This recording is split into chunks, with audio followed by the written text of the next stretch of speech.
In Moscow, obviously, when Vladimir Putin was saying, he wasn't planning much, he was lying.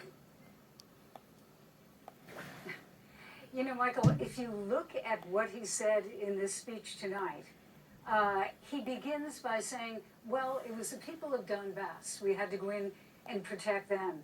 But in the very same speech, he broadens it, and you've been referring to this, broadens it enormously. For instance, he talks about NATO supporting neo-Nazis. And that is the purpose, he says, for this operation, demilitarizing and denazifying Ukraine. And then he goes on to say that he is urging, and this is quite extraordinary, he literally talks to the Ukrainian military and urges them to run away. He says, give up, lay down your arms, and go home. And if you do, nothing will happen.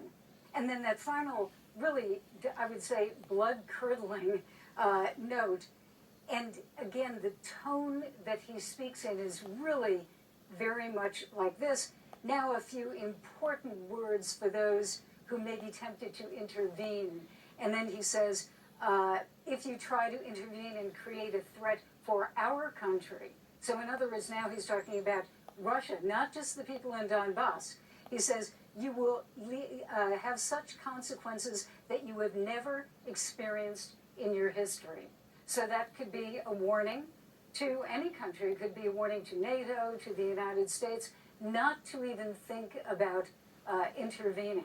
It's an extraordinary, and I would say very emotional and angry speech. And we've been hearing that this week from the president. There has been that tone that he is just fed up and he's going to do what he wants to do. Yeah, indeed. Jill, appreciate that. Jill Doherty there in Moscow. Tika Schubert here in